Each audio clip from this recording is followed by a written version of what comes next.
ESPN 94.1 FM and AM 930 present The Drive. Brought to you by Huntington Federal Savings Bank. Local then, local now. Member FDIC. Welcome into the Tuesday, September 3rd edition. Your drive begins now on ESPN 94.1 FM and AM 930. I'm your host, Paul Swann. Thanks for joining in. We appreciate you guys coming in on a Tuesday. We are a day removed from Labor Day. And, of course, today is Tuesday, September 3rd, but I've got to make a correction on my internal clock because this is Doc Holliday's Wednesday.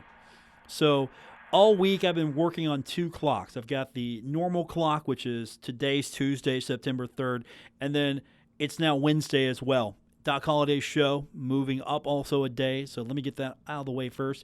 We've got some programming changes. Just in case you haven't been following along, we've got the Doc Holliday show that's coming up tonight. Instead of Thursday, Doc Holliday's show will take place tonight, and that's going to be coming up at 7 o'clock. Now, before that, we've got Inside Herd Athletics with Marshall University Athletic Director Mike Hambrick. That's coming up tonight at 6 o'clock. So, again, we are normally doing all this stuff on Thursday, but the team's leaving early to get acclimated to the atmosphere, the climate, just the thin air, going to Boise, the blue turf, all of that. Just getting out there so you're not tired.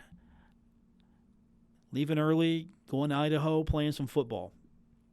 That is basically what our schedule looks like this week. So we got a full show for you today. Of course, before we get into all of that, remind you can find me on Twitter at Paul Swann, and the show's on Facebook by searching The Drive with Paul Swann. So we're here on Tuesday. Yesterday was Labor Day. We didn't have a show due to baseball. So today we're playing a little bit of catch-up just on the brief recap. Now, what can we say about VMI that we didn't already say on Saturday? Marshall gets out to a semi-slow start maybe. They start slow. They don't score until the 3:09 mark of the first. And then after that, they get a 67-yard punt return. Talik Keaton does the deed. And next thing you know, they're up 14-0. And then the floodgates open and the Thundering Herd start to roll. And they end up winning 56-17. I mean, Isaiah Green, I liked his performance. He had a career-high 4 touchdown passes. Last time you saw a touchdown pass performance like that, Chase Litton threw 6 against Morgan State back in 2016. Green in the game completed 18 of 28 passes for 238. Also, he rushed 8 times for 46. And be honest, he could have got more. It wasn't for the fact that he didn't play the entire game. He didn't need to play the entire game. That's the one benefit of this is you have a game in which if you get up early, and there were a lot of teams that didn't have that luxury on Saturday. If you get up early, you can then put some guys in, some second and third teamers, some guys that have an opportunity to go show what they're about, that they can play. Also, you're saving your guys for the trip. All in all, it was how you wanted the game to end. And speaking of Talik Keaton, he wasn't Special Teams Player of the Week, but he would have got my vote just because that was exciting to watch. 67-yard punt return, first since DeAndre Reeves did a 69-yarder. It was a score against FIU back in 2015.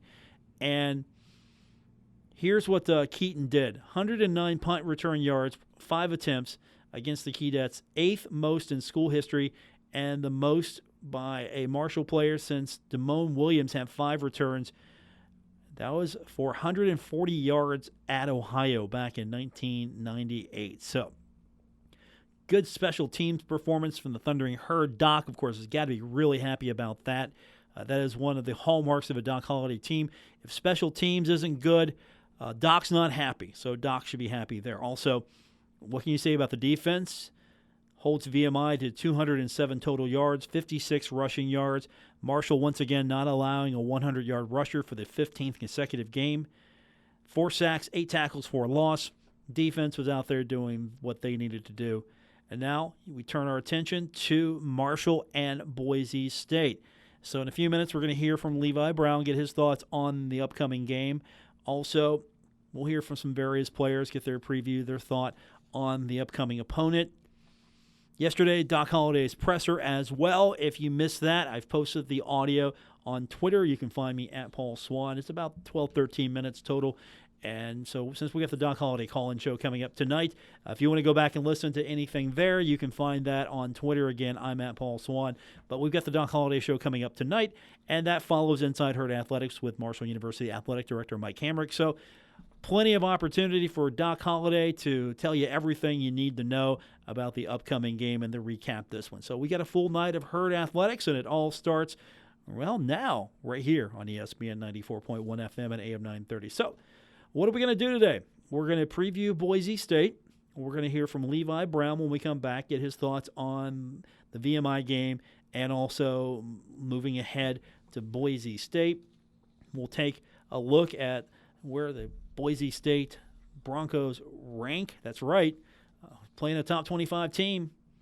How about that? Top 25 team for Marshall. Get a chance to go into a hostile environment on the Smurf turf, the blue turf, and you get an opportunity to play a ranked opponent. I'll tell you what, if you love college football, this is a great game to watch, especially if you're a Marshall fan. I don't know if Boise State has feels the connection. Remember, Marshall and Boise have only played once. Boise's played in Huntington and not faced off against the Herd, remember? Because back in 1994, 1AA playoffs, Marshall losing to Boise State 28-24. And then the following week, I saw so many dejected faces. I had tickets. I had bought.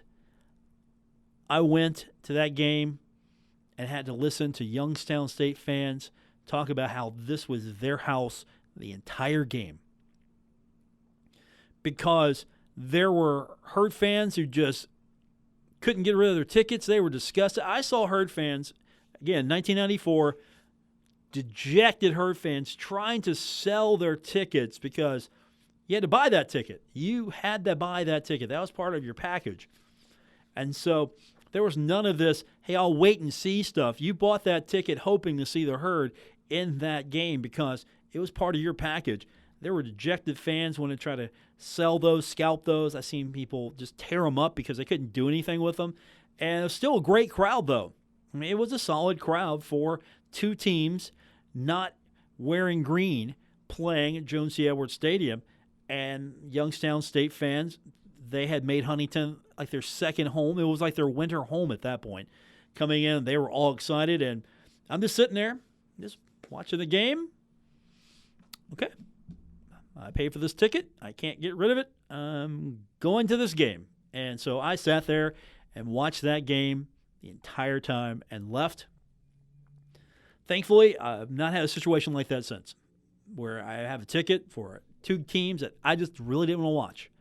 But since I had paid money, might as well go support the game. That's what I was doing. I was supporting the game, not the teams. I was supporting the championship in Huntington, West Virginia. So I've got memories of that game, and we'll talk about that later this week. When we come back from break, we have got Levi Brown. We'll hear from him, get his thoughts on the VMI win, and looking ahead to Boise State. Later on as well, we've got a long list of players we're going to hear from today, including Channing Hames. We'll hear from Artie Henry, Brendan Knox. We'll hear from Kieran Morrell. We've got a long list of guys. We're going to get to all of them today here on The Drive, presented by Huntington Federal Savings Bank on ESPN 94.1 FM and AM 930. Coffee not included. Now, back to The Drive with Paul Swann on ESPN 94.1 FM and AM 930. Welcome back to the Tuesday, September 3rd edition. Your drive continues on ESPN 94.1 FM and AM 930. We continue our preview. Marshall in action, taking on Boise State. It's going to be a big game. I mean, really, it's an important game for everyone because Marshall wants to make a statement. Thundering Herd wants to be one of those contenders for an Access Bowl bid. Also, I think this is just important for Conference USA. And I'll explain why I mean that. Because if you look at the past games, Week 1. Now, week 1, week 2, you might not think these are important, but these are important. First of all, outside of Conference USA, some of these teams just get hammered. And some of your better teams also did not look good against higher-level opponents. Ohio State got beat by Florida Atlantic 45-21. Now, Ohio State's going to beat a lot of teams like that, but Florida Atlantic was supposed to be one of your teams that contend for Conference USA, so you hope you get a better performance out of them. It's tough, though. We're talking Ohio State here. Then Michigan beats Middle Tennessee 40-21. Not much better there. And Texas beats Louisiana Tech 45-14. So number 5, number 7, and number 10 have their way with Conference USA. And then you got Southern Miss beating Alcorn State 38-10. That's good. You'll take that. UTSA beats Incarnate Word 35-7. So, okay, that's important. UTEP barely beats Houston Baptist. Should I worry if I'm UTEP? 36-34. North Texas takes care of their business against Abilene Christian 51-31. Old Dominion, game probably a little closer than you would like against Norfolk State, 24-21. And then Marshall took care of business against VMI the way they should, 56-17. So not too much is out of line there. You expect those losses against Ohio State, Michigan, and Texas. It'd be nice to get those teams every once in a while, but not the case. And then Army beats Rice 14-7. Okay, that's not too bad. That's good. I'll take that. It's a loss. No moral victories here for anyone, but 14-7, all right, that's not terrible. It's the Thursday games that really had scratching my head a little bit. Charlotte beats Gardner-Webb, took care of their business there, 49-28. Okay. UAB, they have to beat Alabama State barely, 24-19, so they have to get that one. They got it. Tulane hammered FIU 42-14. So you're looking at FIU thinking, wait a minute, this is supposed to be, again, one of those teams contending for the top spot in Conference USA. Tulane takes care of business easily there. And then Central Arkansas beats Western Kentucky 35-28. That's a big ouch there. I mean, you scratch your head. Why that one? Western Kentucky's not had a good go of it the last few years. And if you're a Herd fan, you're probably sitting there going, yeah, okay, what's the problem here? Well, it's just bad losses out of conference really don't help anyone.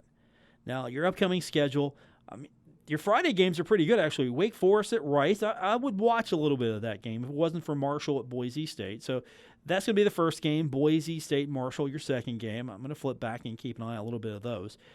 Old Dominion's taking on Virginia Tech. Might be a different outcome there on Saturday. UAB at Akron. UAB's got to win this one. You got to beat the MAC. You just have to. Charlotte's at Appalachian State. I don't see anything happening good there for Charlotte. I'll just give Appalachian State their due now. Grambling at Louisiana Tech. You should win that if you're Louisiana Tech. That's on NFL Network, by the way. Southern Miss at Mississippi State. You hope for the best. Don't know if Southern Miss is going to win that one. UTSA probably gets beat by Baylor. Western Kentucky at FIU. Either it's going to be a long year for Western Kentucky or FIU. We'll find out which team does worse. UCF at Florida Atlantic, and that's an opportunity for Florida Atlantic to maybe take the bad taste out of their mouth from Ohio State and put that in perspective. I mean, that's a big game. It's an in-state rivalry. You get this one, you knock UCF off their perch a little bit, everybody's happy. And then Tennessee State at Middle Tennessee. You got to win that one if you're Middle Tennessee, right? Just for the well-being of the conference. All right, let's get into some of the player interviews we've got from yesterday. First up, Levi Brown. And if you want to ask any player sort of what's happening, give you without revealing the game plan, obviously. You want to ask a guy to break it down for you. The guy you want to talk to is Levi Brown because he knows what's up. He's right there. He's in the middle of it all. As Levi Brown goes, I think things go for that offensive line. But just wanted to get sort of a brief recap, get Levi's impression. If anybody's going to be able to tell me how it went, what he thought about the overall picture against VMI, it would be Levi Brown. So here's what Levi had to say about VMI. Obviously it's great to see things go the way we want it to. It's it's almost an eerie feeling for me because we had the same situation against Morgan State 2016. And I talked to my friends that played on this team with me, like that have all been gone now. I talked to Juracek. I talked to a couple guys where, it was the exact same thing. We had all the potential in the world the 2016 season, and we came out and played Morgan State and did exactly what we were supposed to do. And then the next week we faced some adversity, and the season turned into what it turned into, being a 3-9 year. The good thing is I believe we're a lot more mature this year than what we were then. We've got better leadership this year. We've got just around, we're a way more tight-knit team. And I was scared at first because I was thinking about it that night. I was like, man, it can't go this way again. It can't do that way again. But I don't think it will at all. I think we have the opportunity and we have the maturity to turn it into a really good year. And even though I was uneasy for a second, it left me in no time. But it's just the fact that it was eerie for a second. I had to think for a second this could happen. But at this point, I don't think it will. I think we're a really, really mature team that can look past, a win that we're supposed to win and go on and go to a season where we're supposed to have a good year. I think we can do it. And keep in mind, they actually took care of their business. They weren't looking ahead to Boise. Some teams get caught looking ahead or thinking, we've got this one, we'll go out there, just handle it, and then get ready for the next one because we're ready for that one. That's a big one. No, Marshall was laser focused on VMI. Even though you didn't feel it at first, it was a slow start. It was a really slow start, and we'll get into that in a second, but I want to get Levi's thoughts on playing Boise State. And they get the win against Florida State. Everyone's talking about it. They come from behind, and all of a sudden you're paying attention a little bit more to Boise State. I want to get Levi's breakdown on Boise State and talk a little bit about that Florida State game. A team that doesn't give up. Obviously, they scored, I think it was 20 or so unanswered points in the second half. They did not give up whatsoever, and a team like that's tough to beat no matter what. It's hard to beat someone who doesn't give up. For the most part, when you play a football game, you can feel yourself win the fourth quarter. You can feel yourself winning the second half whenever you're running a 4-minute drill and you just keep getting first down after first down after first down, and you take the win from the team and give it to yourself. Boise State's not a team that you can do that to. They will fight, claw, and scratch and everything until the last second. Obviously, because they did against Florida State, in Tallahassee, in a hostile environment, in the heat, something that they're not used to at all. So complete props to their strength and conditioning coach and complete props to everything and that leadership has done to make sure they're in great shape. Like I said, they're not a team that's going to give up at all. So we've got to go out there, and if we're going to win, we've got to take it from them in the last seconds of the game because they're not going to give up whatsoever. And another point to make is they've got to come out and have a fast start. You look at week 1, week 2, you improve the most from week 1 to week 2. That's at least the saying. The coaches love saying that as well. And they've got an opportunity to clean some things up because it wasn't a perfect game against VMI. They took care of their business, yes, but it wasn't a perfect game. You get out to sort of a slow start. You can't do that against Boise State, and Levi knows that Thundering Herd has to get out to a fast start if they have any chance of winning this game against the Broncos. I think one of the biggest things we could do this week is start fast, and we try and preach it every week to try and start fast because no one wants to go out and have a mundane feel to a game almost. But a team against a team like Boise, if you don't start fast, they will. So we have to go out there and with our mentality of starting fast, we have to try and get points on the board. We have to at least get 3 points on the board the first drive, it feels like almost. And if not, we have to make it an opportunity where we can flip the field and give them awful field position to start their first drive. So starting fast is one of our biggest things right now. It's what Coach Atkins has already tried to tell us, we have to start fast against a team like this because if you don't start fast, they will. And I know I just said that, but it's one of those things where it's such a high point of emphasis for us this week where you have to go out and you have to make the field long for them. So obviously no 3 and outs hopefully is the first drive, but that's one of those things where, VMI came out and brought out a whole different defense that I'd never seen before in my 4 years of playing football. So didn't really surprise me whenever we had 2 3 and outs back-to-back against VMI because we needed a second to figure it out because when I tell you they made up a defense, they made up a brand-new defense I'd never seen before. So it wasn't a huge surprise to start slow then, but it's something that we can't do this week.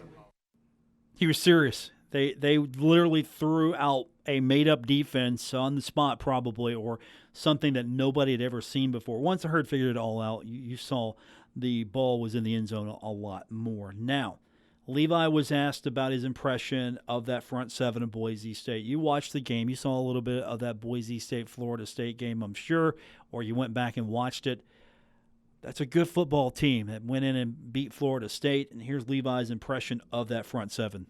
They've got the most active hands out of any D-line I've seen. I mean, they will, even when you're zone blocking someone on inside zone, they're trying to slap your hands down and have you fall on your face. I mean, that's how I believe they're so active in the run stop and in the pass stop, because they're not a team that blitz an unreal amount. They don't bring their safety down into the box. They don't do anything extraordinary.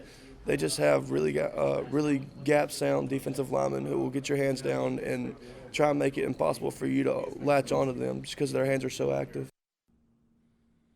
And to follow up to that, with that type of front and that type of adversity, how do you get ready to deal with that, all that hand slapping?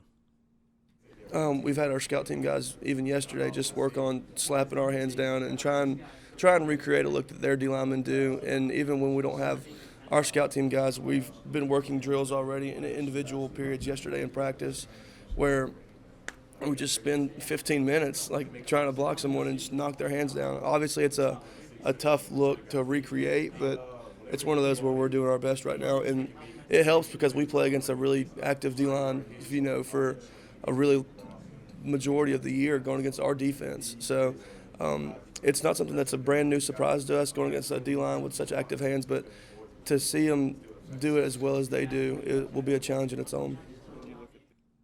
And finally from Levi, I'm just going to bust him right now. Bill Cornwell was with me as well yesterday, player interviews, and he dropped the Access Bowl word. He dropped it. Not asking, hey, how important this game is. Access Bowl came out of his mouth. Levi, of course, is a pro. Here's Levi talking about the importance of playing Boise State.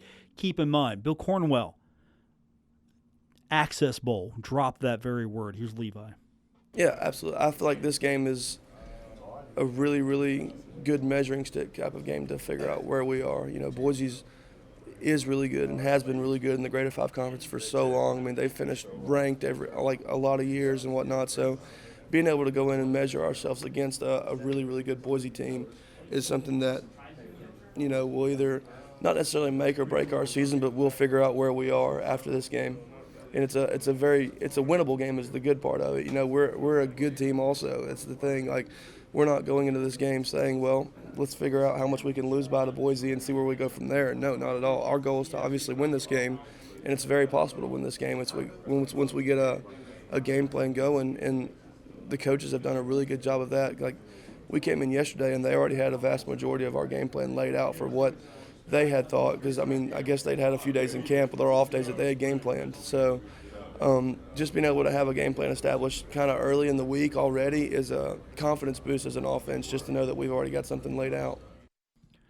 And that's important. You go into this short week, you got to prepare ahead.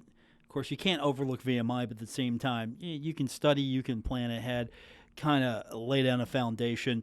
Just add that Florida State film to the final look of film for these guys, break down what they saw there. I knew that was happening. It just makes perfect sense. So they're going to go out tomorrow, get ready. So tomorrow's their travel day to get ready and get acclimated to the entire environment to play on that blue turf. Doc Holliday said yesterday when he was asked about it, I don't know what the big deal is. They wear blue, they wear orange. He said, we're going to wear white probably. Just wear white on the turf, and we'll go from there. But, yeah, they're going a day early so they can get an idea of the blue turf, get kind of a feel for what that blue is really about. All right, when we come back from break, we've got several guys I want to get to. I want to hear Artie Henry get his impressions on what he thinks about Boise State. Also, Brendan Knox get his thoughts on that and more. Yes, the dreaded and more. When we continue with today's edition of The Drive here on ESPN 94.1 FM and AM 930. This is The Drive with Paul Swann on ESPN 94.1 FM and AM 930. Presented by Huntington Federal Savings Bank. Thundering Herd in action coming up Saturday. We'll have nothing because it's the Friday game. That's right. That's why we've got Inside Herd Athletics tonight. We've got Doc Holliday tonight because, well, the schedule's all messed up. And we're on Doc Holiday time anyway, because today, according to my calendar, says Tuesday. It is Wednesday as far as the Thundering Herd's concerned, so they continue their game day preparations, heading out to Boise. And you can find out everything you want to know about the week ahead and what's been happening with the Thundering Herd tonight, coming up next hour and the hour after that, because we have got Inside Herd Athletics. Marshall University Athletic Director Mike Hamrick will be available for you. Opportunity for you to call, ask any question you would like. And then after that, it's the Doc Holiday Show, and Doc will be breaking down the victory over VMI and looking ahead to Boise State. And you can find all of that always right here on ESPN 94.1 FM and AM 930. So we're moving on to Boise State, looking past VMI. And yesterday I had a chance to catch up with some of the players during Labor Day.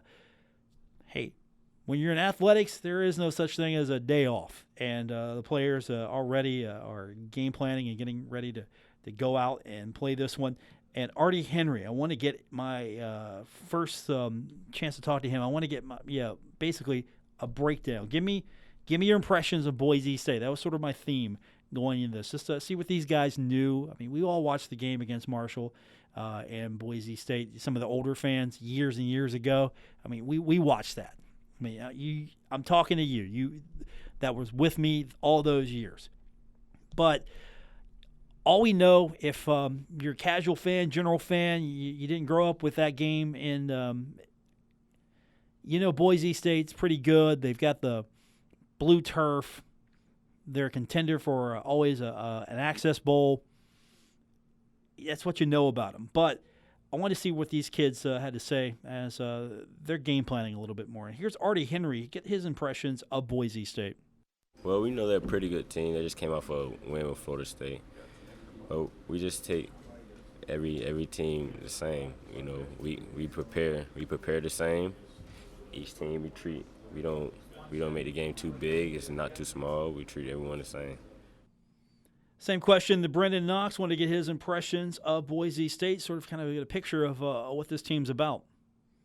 Nice size, physical, fast, run to the ball, really good team, looking forward to it.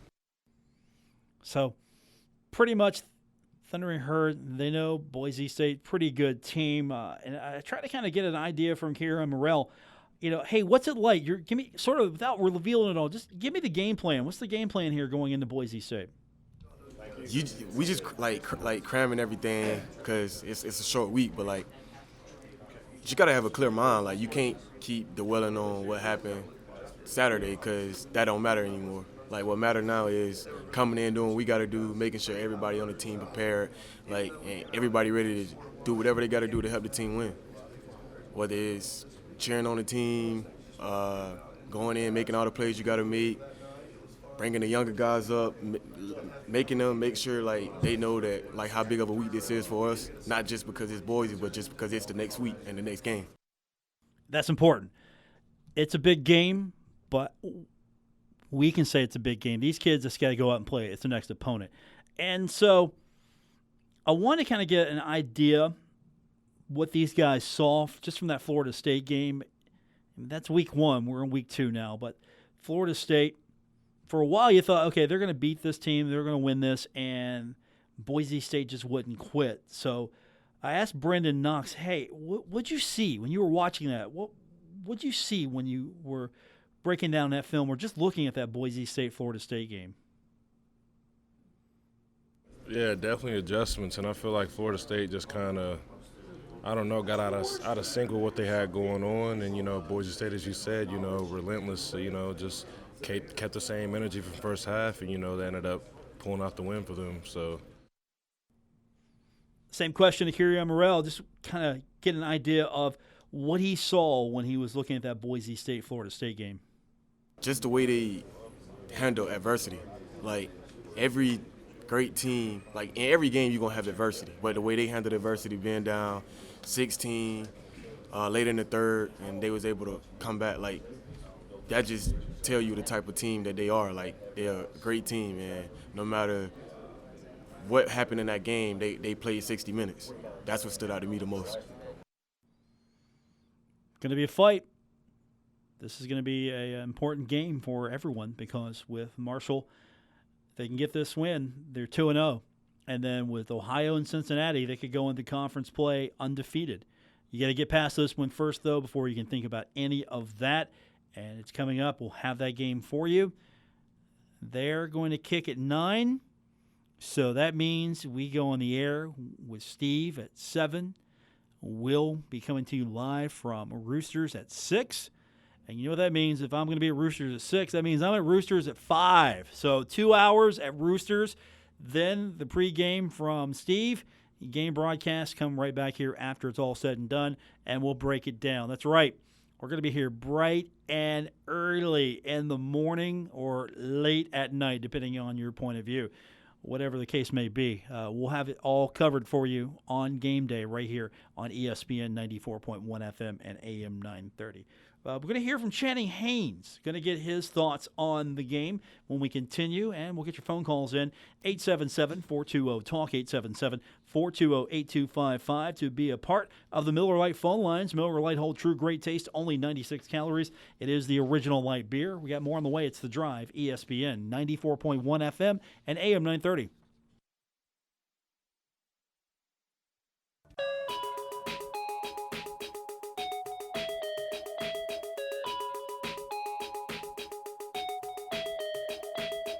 This is The Drive with Paul Swann on ESPN 94.1 FM and AM 930. Don't forget, if you missed any part of today's show or you'd just like to go back and get it on your schedule, all you have to do is subscribe to the podcast. Apple Podcast, Stitcher Radio, TuneIn, wherever you get your podcast is where you'll find The Drive with Paul Swann. Welcome back. Paul Swann, your host. That's me here on this Tuesday edition. Even though I've got to get into my biological clock, that is Wednesday. We're on Doc Holliday's clock, and that's why coming up tonight, the Doc Holliday Show, which will be preceded by the show that's coming up next, and that is Inside Herd Athletics with Athletic Director Mike Hamrick, all right here on ESPN 94.1 FM and AM 930. And, of course, polls are coming out all the time, and AP and coaches polls already out, and the Football Writers Association of America and the National Football Foundation releasing their Super 16 today.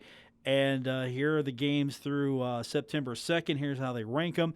Obviously, Clemson's number 1, Alabama's 2, Georgia 3rd, Oklahoma is the 4 spot, Ohio State is 5th, LSU comes in at 6, Michigan 7, Texas 8, Notre Dame is 9. Auburn is 10, Florida 11, Texas A&M is 12, Utah's 13, Washington's 14, Penn State is 15, and Wisconsin is 16. And the other teams that received votes but did not make the 16, Oregon, followed by UCF, Michigan State, Washington State, Syracuse, Nebraska, Stanford, then Boise State, Cincinnati, Iowa, TCU, Memphis, and Kentucky. And again, Boise State's one of those teams. If they can win their conference and they can run the table, they're a contender. If UCF can run the table, including win their conference, they're a contender for that Access Bowl. Marshall's got to go through Boise, Cincinnati, and an Ohio team that is regarded well to have a shot at this, and hope that UCF maybe takes a loss. Wouldn't it be nice? Wouldn't it be great if you're a Marshall fan and you have to say thank you to the Lane Train? But think about it. Big game. UCF at Florida Atlantic on CBS Sports Network. What if the Lane Train took care of business there, beat UCF, and then Marshall beats Florida Atlantic? Think about that for a second. Don't think I wouldn't be bringing that up early and often if I was rattling some cages about who should get a vote in that conference slash ranking for the playoff. Where's the Power 5 teams end up? Where's the Group of 5 team end up? You know, if I had to say, I'd rattle some cages there. But that's just me. All right. Let us turn our attention back to Marshall and Boise State. Channing Haynes, got a chance to chat with him yesterday, and Channing's always fun to talk to. And I just want to get an idea from him to talk a little bit about just getting ready for this game against Boise State. Yeah, man. We just anxious really just to go back to work and get better, man. You know, it's a short turnaround, but that should make you want to work harder, you know what I'm saying, and just go about your business because, you know, it's a short week, so you got to do everything you can to prepare yourself in this short amount of time with it. You know, it's, you know, putting the right stuff in your body, you know what I'm saying, taking care of yourself, you know, and just doing, you know, even as you know, for your mental, just studying the game and watching the plays and watching the film as well. That's a pretty thoughtful answer there. Yeah, he's worried about taking care of himself, not just game planning this thing, but just making sure that he's right in all aspects. You could do worse if you're looking for life coaching right there. Channing Haynes might be my guy in the future. Now, I want to know from him, just get his thought. What did you see in that Boise State Florida State game? It was really good. I got a chance to watch it on TV and some inside the building as well. But you know, they have a really respected offense. You know, but it's a challenge for us just to go into just thinking, you know, we can go against all possibilities. You know what I'm saying? It's nothing really out there that's really stopping us from going out there and doing what we think or what we know that what we can do, you know. And finally, I can't take credit for this question because, again, Bill Cornwell was there also talking to players, and not once did he drop that Access Bowl statement or question. Not once, but twice to my count. Bill Cornwell asking about – we're week 2, by the way. Week 2. And Bill Cornwell's already talking Access Bowl, week 2. And here's Channing Haynes talking about that and the importance of this game against Boise State. We think about some of those things, you know, for the most part. We just you know, anxious to prepare ourselves for this type of energy. You know, the fans are going to be, I'm sure, a lot different just on a bigger scale than here or most places. So you got to prepare yourself for all things, just the distractions and, you know, the type of game plan that the coaches are going to install in for us. All right, just for the record, and Bill Cornwell is a friend of mine, lifelong friend it feels like, and you know, he's someone that I would never really call out, but I'm calling him out. Ain't nobody talking about Access Bowl week 2, Billy. Come on. Channing handled that pretty well, though. Hey, if you really want to get your question on the air, you could ask the athletic director about the Access Bowl. Yeah, I can't wait to field that phone call coming up next. It is Inside Herd Athletics with Marshall University Athletic Director Mike Hamrick. He will be joined by the president of Kinder Communications and my boss, Mike Kirtner. That's coming up next following the news right here on ESPN 94.1 FM and AM 930. And then that's going to be followed by the Doc Holliday Show. We'll get Doc's thoughts on the win against VMI and then get his breakdown of what's happening with Marshall and Boise State this week, and you'll get a rundown of everything. Steve Cotton will handle the duties there, and that's usually on Thursday. All of this is usually on Thursday, but since we've got a different game schedule this week, the game is on Friday. It's a road game, and so the Herd travel plans are slightly different than normal. Marshall will be leaving tomorrow, so we're taking care of all of this tonight, and you can catch it right here on ESPN 94.1 FM and AM 930. So I'm looking forward to all of that. And don't forget, we'll do it every Thursday except when we have this schedule change for the Thundering Herd. But that's what's happening coming up tonight, and it's going to be weird. We're going to have college football on Friday. Actually, you know, and listening to some of Doc's comments, and if you didn't catch those yesterday, we were off yesterday due to Labor Day and baseball at the same time. You can go back and find his comments on my Twitter feed at Paul Swann. He likes the Friday game. He likes the Friday game because he points out often, he said this before, that usually on a Friday night, they're in the hotel room, they're watching everybody else play. So now somebody else is going to be in a hotel room watching the Herd play. And it's going to be one of the few games on TV, usually a Friday night game. That means you've got the landscape almost to yourself. You're on ESPN, and it's great exposure. He understands the excitement and the importance of this game being where it's at on the schedule, where it's at on the TV roster. The kids are excited to get to play on ESPN. Why wouldn't you be? Why wouldn't you be excited? I mean, to be quite honest, the TV slate, you got to go looking for the herd sometimes. So this one, you don't have to, because you've got Rice and Wake Forest on CBS Sports Network, and you've got Marshall and Boise State on ESPN2 on Friday. Easy to find. Thundering Herd, Boise State. And of course, you can listen to it right here on ESPN 94.1 FM and AM 930. That's going to do it for this edition of the show. Special thanks to Gabriel Sellers. Appreciate him. Coming up next, Inside Herd Athletics for those of you listening live right here on ESPN 94.1 FM and AM 930. And that'll be followed by the Doc Holliday Show. It's all right here on your home for the Herd, ESPN 94.1 FM and AM 930. Good night, everyone.